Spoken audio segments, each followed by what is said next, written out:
جنت کس کے لیے؟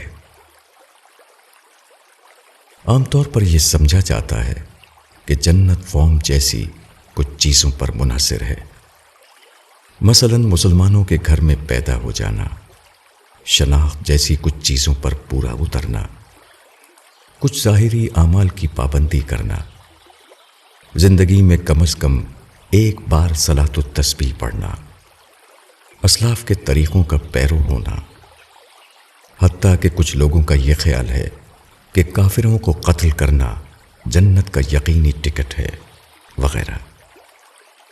مگر صحیح بات یہ ہے کہ جنت میں داخلے کی شرط صرف ایک ہے، اور وہ تزکیہ ہے، جیسے کہ قرآن میں آیا ہے۔ ترجمہ یعنی ان کے لیے ہمیشہ رہنے والے باغ ہیں جن کے نیچے نہریں جاری ہوں گی، وہ ان میں ہمیشہ رہیں گے، اور یہ بدلہ ہے اس شخص کا جو پاکیزگی اختیار کرے۔ سورہ طٰہٰ آیت 76۔ تزکیے کا لفظی مطلب پاکیزگی ہے، دوسرے لفظوں میں یہ کہ جنتی صفات کے ساتھ اپنی شخصیت کی تعمیر کرنا۔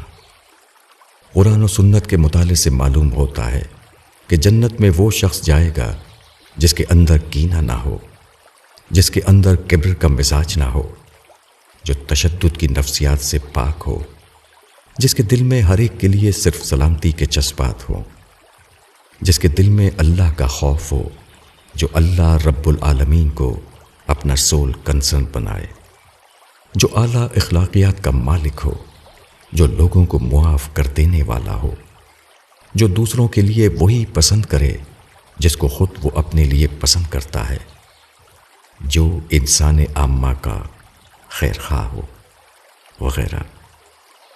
ان صفات کے مجموعے کا نام ربانی صفت ہے۔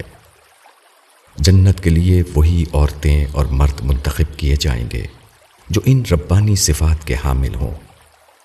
جنت ان لوگوں کا معاشرہ ہوگا جو خلق عظیم کے مالک ہوں۔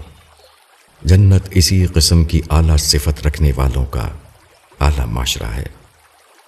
جنت میں وہی افراد داخل کیے جائیں گے جو ان اعلیٰ صفات کے حامل ہوں۔ مولانا وحید الدین خان۔